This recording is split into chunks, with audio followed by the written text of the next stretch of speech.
नमस्कार दोस्तों, मैं मानसी गुप्ता आज आपके साथ करने जा रही हूँ क्लास 9th की सोशल साइंस यानी कि एसएसटी की वर्कशीट। ये आपकी एसएसटी वर्कशीट नंबर 77 है और इसकी डेट है 1 फरवरी 2022। ठीक है स्टूडेंट, तो आज हम जैसे नया महीना स्टार्ट हुआ है वैसे ही आज आपकी वर्कशीट में नया चैप्टर स्टार्ट होगा। तो आज हम आपकी हिस्ट्री की बुक का चैप्टर नंबर 3 स्टार्ट करने वाले हैं और ये आपके चैप्टर नंबर 3 की फर्स्ट वर्कशीट है, Nazism and the rise of Hitler part 2। ठीक है, तो ये काफ़ी इंटरेस्टिंग चैप्टर रहने वाला है। स्टार्टिंग से बने रहिएगा, एंड तक पूरा चैप्टर हम वर्कशीट के थ्रू कवर कर लेंगे ताकि आपको टर्म 2 के एग्जाम्स में हेल्प मिले। ठीक है, तो स्टार्ट करते हैं। Germany after the First World war. First World war के बाद जर्मनी की क्या हालत होती है। जो जर्मनी होता है ना, अपने आप को बहुत ही दादा समझ रहा होता है लेकिन घुटनों पे आ जाता है, बिल्कुल इतनी बुरी हालत हो जाती है। The infant Weimar Republic was being made to pay for the sin of old empire. अब देखो, जर्मनी में पुराना साम्राज्य जो होता है, ओल्ड एम्पायर होता है, उसके किए हुए कर्मों का नतीजा का जो फल होता है वो किसको भुगतना पड़ रहा है? वाइमर रिपब्लिक को, जो कि अभी इन्फेंट है, शिशु है, अभी बहुत ही नया ये एम्पायर है, एम्पायर का रिपब्लिक है। और फर्स्ट वर्ल्ड वॉर का जितना भी प्रॉब्लम होता है, सबका जो खामियाजा है वो इसको ही भुगतना पड़ता है, वाइमर रिपब्लिक को। The carried to burden of the war guilt and national humiliation. उनको जो है नेशनल ह्यूमिलिएशन को फेस करना पड़ता है। And was financially crippled by being force to pay compensation supports of the Weimar Republic were mockingly called the November criminals. मतलब जो है, इनसे कहा जाता है कि फर्स्ट वर्ल्ड वॉर में जितनी भी तबाही हुई है उसका सारा खर्चा दीजिए या भाई कंपनसेशन दीजिए, तो उनसे पैसे मांगते हैं, जिसको बोला जाता है नवंबर क्रिमिनल्स। ठीक है, this mindset had the major impact on the political development of the early 1930s। तो ये जो पूरी चीज़ें हुई थी, जर्मनी को बहुत ज़्यादा बेइज्जत किया गया था फर्स्ट वर्ल्ड वॉर के बाद। ठीक है, पूरी तरीके से जो है जर्मनी को ही जिम्मेदार ठहराया गया था कि फर्स्ट वर्ल्ड वॉर का सबसे बड़ा कारण जो है जर्मनी ही है। ठीक है, तो 1930 तक जो जर्मनी की पॉलिटिकल डेवलपमेंट थे उनको बहुत ज़्यादा इम्पैक्ट किया था ये ह्यूमिलिएशन ने। ठीक है, now soldiers were given the more importance in comparison to normal citizen. अब देखो क्या होता है, फर्स्ट वर्ल्ड वॉर के बाद चेंजेस क्या क्या आते हैं, सोशल चेंजेस क्या क्या आते हैं, ध्यान दीजिएगा। सोशली तौर पे जो जर्मनी की सोसाइटी है तो उसमें कौन कौन से चेंजेस आते हैं। पहली बात, जो आपके सोल्जर्स थे जर्मनी के, उनको बहुत ज़्यादा इंपॉर्टेंस दी जाने लगी थी बजाय नॉर्मल सिटीजन के। ठीक है, political and publicists led street on the need for man to be aggressive. Politicians जो थे वो कह रहे थे, पब्लिकली जो है अपने न्यूज़पेपर वगैरह में पब्लिश कर रहे थे कि मैन को कैसा होना चाहिए, अग्रेसिव, गुस्से वाला होना चाहिए, स्ट्रांग होना चाहिए और मस्क्यूलिन, मतलब बहुत ही जैसे बोलते हैं ना पुरुष टाइप का होने वाला, मैनली होना चाहिए, ऐसा कुछ। ठीक है, aggressive war propaganda and the national honour occupied central stage in the public sphere, living everything behind. अब क्या होता था, वॉर को बहुत ज़्यादा बढ़ावा दिया जाने लगा। ठीक है, तो जो सोशल आइडियाज़ थे, जो देश का ऑनर था, वो सब कुछ पीछे छूट गया, वो सब चीज़ें पीछे हो गई। आपका वॉर प्रोपेगेंडा जो है इतना ज़्यादा हावी हो गया था कंट्री पे। ठीक है, तो मतलब देखा जाए तो कुल मिला के फर्स्ट वर्ल्ड वॉर के बाद ना जर्मनी को ये भी लगने लगता है, देखो जर्मनी की हालत बहुत ख़राब हो जाती है। ठीक है, जर्मनी को बहुत ह्यूमिलेट होना पड़ता है। अब जर्मनी के लोगों को लगता है कि हम फर्स्ट वर्ल्ड में इसलिए आ रहे हैं क्योंकि हमारे पास सैनिक नहीं थे, हमारे पास जो है सोल्जर्स की, आर्मी की बहुत कमी थी। तो अब जर्मनी के लोगों को लगने लगा कि हमारे को क्या ज़रूरत है कि अपनी आर्मी को हम स्ट्रेंथन करें और ज़्यादा मजबूत करें। ठीक है, तो इसी सब चीज़ों को लेते हुए, वायदा करते हुए कि भाई मैं अपनी आर्मी को बहुत स्ट्रांग करूँगा, मैं अपने देश की जो बदनामी हुई है उसको कम करूँगा। किसका उदय होता है? नाजिज्म हिटलर आता है। और हिटलर की जो आइडियोलॉजी होती है, जो विचारधारा होती है, उसको क्या बोला जाता है? नाजिज्म कहा जाता है। ठीक है बच्चे, तो अब हम बात करेंगे rise of new political ideas. कौन कौन से नए पॉलिटिकल आइडियाज़ आ रहे थे? तो taking inspiration from the Russian revolution. अब रशिया की रेवोल्यूशन हुई थी, आपको पता है 1917 में, लास्ट चैप्टर में पढ़ा है आपने। तो जो रशियन रेवोल्यूशन हुई थी उसका बहुत इंपैक्ट पड़ता है जर्मनी पे। तो जर्मनी के जो पॉलिटिकल आइडियाज़ थे वो सोशलिज्म से बहुत ज़्यादा अफेक्ट होने लगे थे। ठीक है, socialist, democrats and Catholic try to change the political setup in the Weimar republic. अब देखो, वाइमर रिपब्लिक जो है, आपको नाम से पता लग रहा है भाई वो तो रिपब्लिक है ना, चूज करी हुई गवर्नमेंट बनती है। तो जो सोशलिस्ट थे, डेमोक्रेट्स थे, कैथोलिक्स थे, उन्होंने वाइमर गणराज्य, वाइमर रिपब्लिक जो है उसकी आइडियोलॉजी को बहुत ज़्यादा अफेक्ट किया।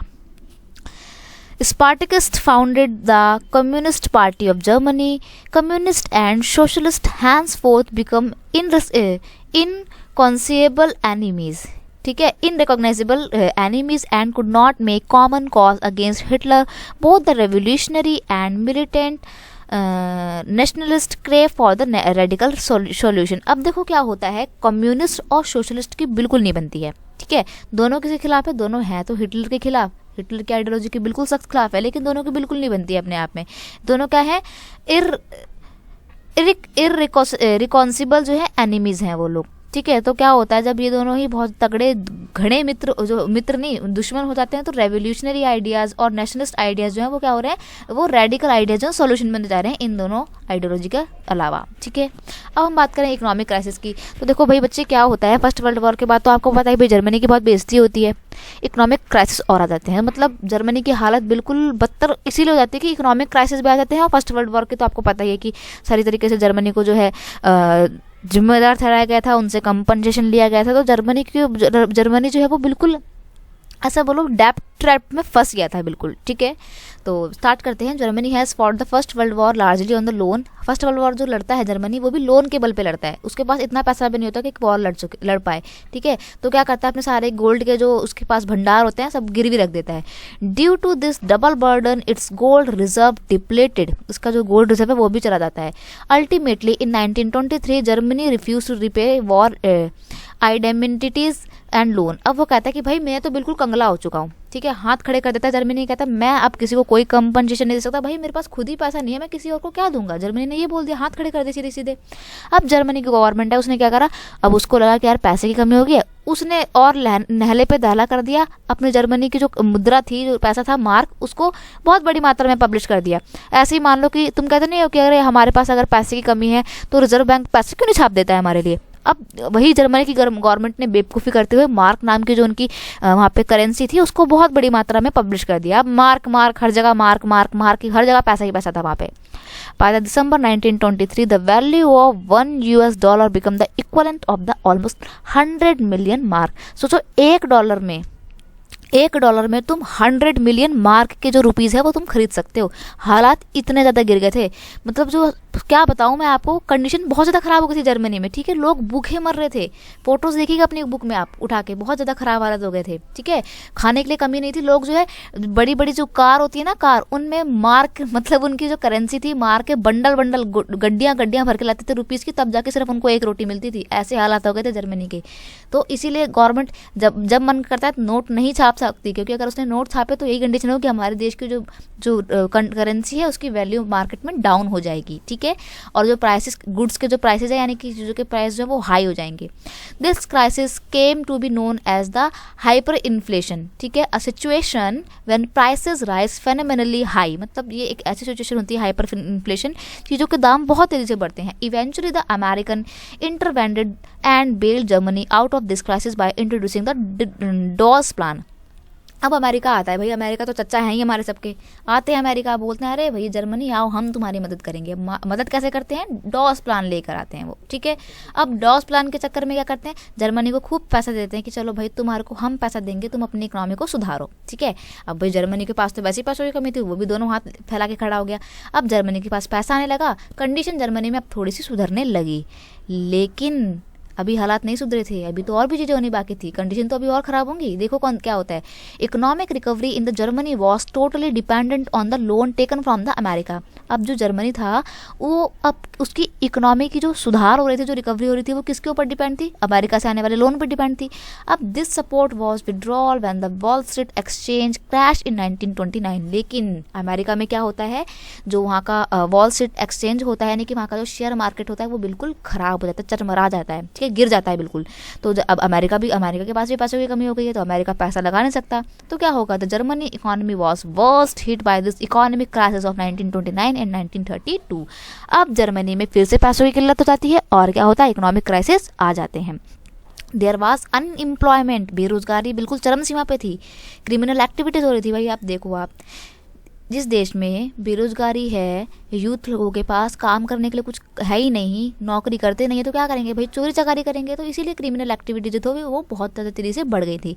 People lost confidence in the democratic parliamentary for which seems to be offer no solution. अब जो लोग थे जर्मनी के, उनको लगने लगा कि ये जो डेमोक्रेटिक गवर्नमेंट है वाइमर रिपब्लिक की, ये तो कुछ काम कर ही नहीं रही है, ठीक है।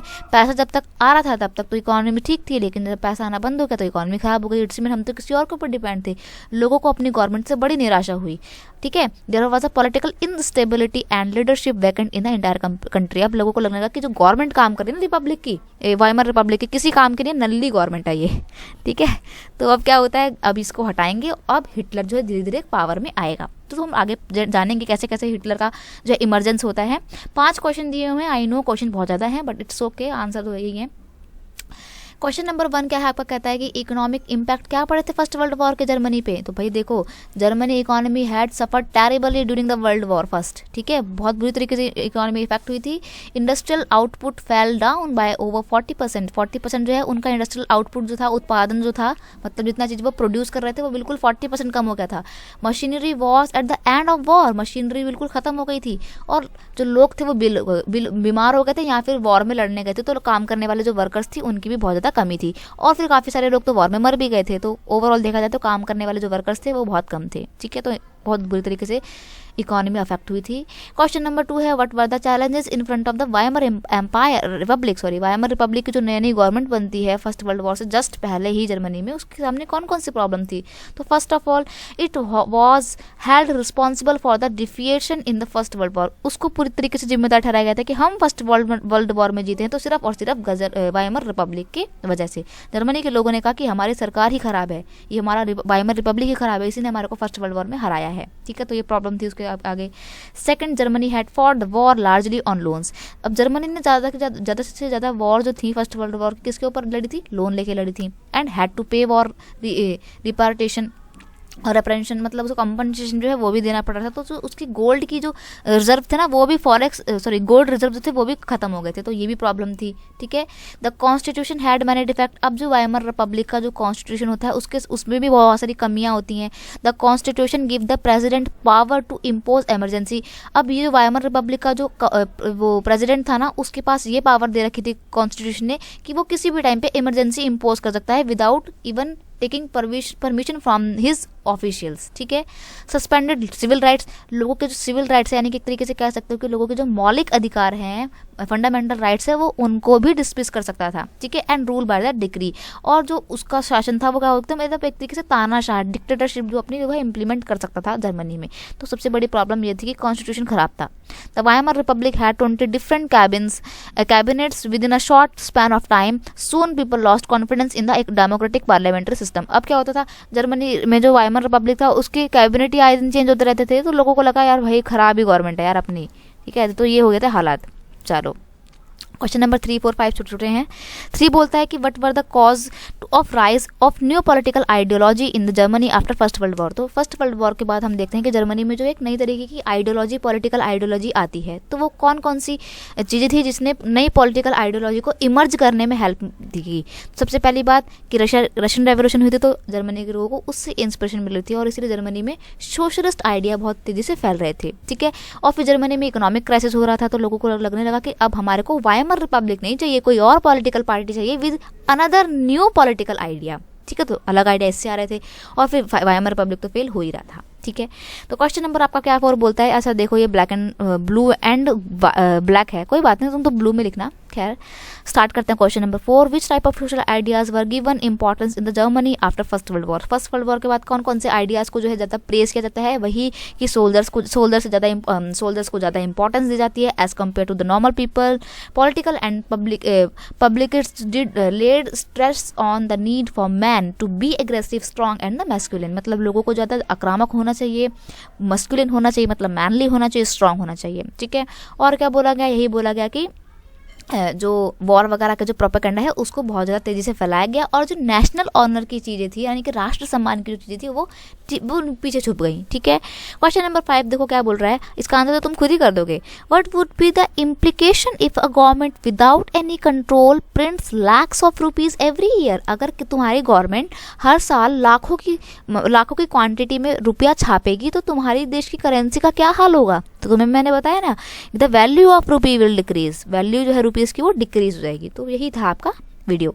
तो आई होप आपको ये चीज़ें बहुत अच्छे से समझ में आई होगी। तो अगर आपको ये वीडियो अच्छा लगता है इसे अपने दोस्तों के साथ और क्लास ग्रुप में, स्टडी ग्रुप में शेयर कीजिए। वीडियो को लाइक कीजिए और कमेंट करके बताना वीडियो कैसा लगा। और अगर आप मेरे चैनल पर नए हो तो सब्सक्राइब करना मत भूलना। मिलते हैं नेक्स्ट वीडियो में नेक्स्ट वर्कशीट के साथ। एक और इन्फॉर्मेशन मैं आपको देना चाहूँगी कि अगर आप चाहें तो मेरे इंस्टाग्राम पेज पर भी जुड़ सकते हैं। इंस्टाग्राम ID का नाम है रेडी फॉर स्टडी। तो जाइए, मुझे फॉलो कीजिए, कोई डाउट है तो पूछ सकते हैं। Thank you so much, bye bye.